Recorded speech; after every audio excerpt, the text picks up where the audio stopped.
সেখানেই যদি রোগবালাই সৃষ্টি হয় তাহলে সেখানে আর কিছু করার থাকে না। আমরা দেখি যে মেডিকেল সেক্টরটাতে সবথেকে বেশি অপরিষ্কারের সমস্যা দেখা যায়। দেশ যেহেতু সংস্কার হচ্ছে, দেশ যেহেতু নতুন করে আবার স্বাধীন হচ্ছে, তাহলে আমাদের হাত ধরেই পরিষ্কার পরিচ্ছন্নতা হোক। এখানে শিক্ষার্থীদেরকে প্রয়োজন হয় নাই, শিক্ষার্থীরাই প্রয়োজন মনে করছে। যে কোনো পরিবেশ একটা রোগীর সুস্থতার ক্ষেত্রে অনেক বেশি গুরুত্বপূর্ণ ভূমিকা পালন করে। আমরা আমাদের পড়ালেখার সময় পড়ালেখার জায়গায় থাকি, আজ বন্ধের দিন, তাই ভেবে যে আজকে হচ্ছে গিয়ে আমাদের দেশের পরিষ্কারের কাজে লাগবো। এখন বর্তমানে ঢাকা শহরে অনেক রোগের আক্রমণ দেখা দিয়েছে, যেমন ডেঙ্গু রোগে আক্রমণ অনেকেই। তো এদেরকে মুক্ত রাখার জন্য আমরা এগুলো পরিষ্কার করতে আসছি। যেখানে হাসপাতালে মানুষ মুক্ত হতে আসে রোগবালাই, সেখানেই যদি রোগবালাই সৃষ্টি হয় তাহলে সেখানে আর কিছু করার থাকে না। তো আমরা এই হাসপাতালটাকে পরিষ্কার করতে আসছি, এছাড়াও আমরা আরও বিভিন্ন জায়গা পরিষ্কার করবো, এটাই আমাদের উদ্দেশ্য। আমি এসেছি, আমি একজন ছাত্রী, প্লাস হচ্ছে কি পড়ালেখার পাশাপাশি দেশের কাজেও থাকবো, এর জন্য এসেছি। আমরা দেখি যে মেডিকেল সেক্টরটাতে সবথেকে বেশি অপরিষ্কারের সমস্যা দেখা যায়।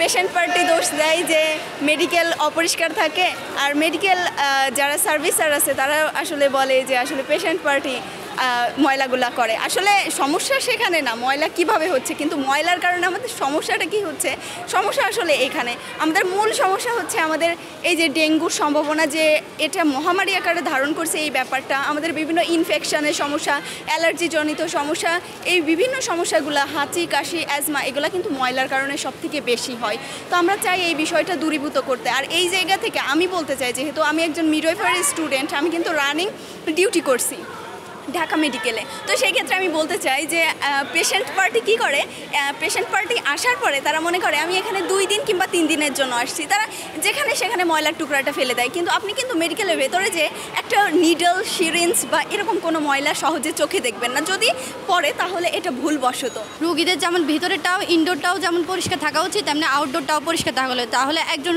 রুগীর মন মানসিকতা সবই সুস্থ থাকবে। আমরা নিজ উদ্যোগে আমরা চাচ্ছি যে দেশ যেহেতু সংস্কার হচ্ছে, দেশ যেহেতু নতুন করে আবার স্বাধীন হচ্ছে, তাহলে আমাদের হাত ধরেই পরিষ্কার পরিচ্ছন্নতা হোক।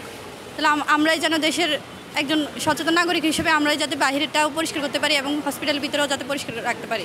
আসলে এখানে শিক্ষার্থীদেরকে প্রয়োজন হয় নাই, শিক্ষার্থীরাই প্রয়োজন মনে করছে। কারণ হচ্ছে বিগত দিনে যখন আন্দোলন সংগ্রাম হয়, এই আন্দোলন সংগ্রামে আমাদের বিভিন্ন ভাইয়েরা গুলিবিদ্ধ, বিভিন্নভাবে আহত হয়, তখন আমরা তাদেরকে নিয়ে হাসপাতালে আসি এবং বিগত 1 মাস যাবৎ আমরা তাদের স্বাস্থ্যসেবা বা খোঁজখবর নিতে এসে হাসপাতালে বিভিন্ন অনিয়ম বা পরিবেশ এগুলো আমাদের দৃষ্টিকোণে আসে, যার কারণে আমরা ছাত্রছাত্রীরা এই সকল অনিয়ম বা আমরা দেখা যায় কি মানুষের 5টি মৌলিক চাহিদার মধ্যে অন্ন, বস্ত্র, বাসস্থান, শিক্ষা, চিকিৎসা, এই চিকিৎসা জিনিসটা যে এতটা অবহেলিত হয়ে আছে, সেই অবহেলিত জায়গাটাকে একটু কিছুটা হলেও দেওয়ার জন্য আমাদের আজকের এই আয়োজন। আমাদের নার্সদের দায়িত্ব কি, রুগীদের সেবা দেওয়া এবং তাদেরকে তার যে অসুস্থ অবস্থায় আসে সেটা থেকে সুস্থ করা। আমরা জানি যে কোনো পরিবেশ একটা রুগীর সুস্থতার ক্ষেত্রে অনেক বেশি গুরুত্বপূর্ণ ভূমিকা পালন করে।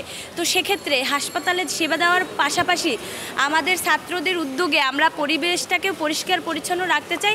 এতে আমার মনে হয় রুগীদের মানসিক স্বাস্থ্যের অনেক উন্নতি হবে। আমার যেটা মনে হলো যে অন্যান্য হাসপাতালগুলোর তুলনায় সোহরাওয়ার্দী মেডিকেলটা একটু ক্লিন আছে। তো সেক্ষেত্রে তাও বিভিন্ন জায়গায় হচ্ছে ময়লা আবর্জনা, যেমন ওয়াশরুম যেটা দেখলাম সেটা খুব একটা ভালো অবস্থায় নেই, এবং একটু আধটু নোংরা যেগুলো আছে সেগুলো আমরা ক্লিনিং করে দিয়ে যাব, যাতে হচ্ছে হাসপাতালের রুগীদের জন্য ভালো হয়। এবং এটা শুধু সোহরাওয়ার্দী মেডিকেল না, আমরা অন্যান্য হাসপাতালগুলোতে এটা করব এবং করার চেষ্টা করব।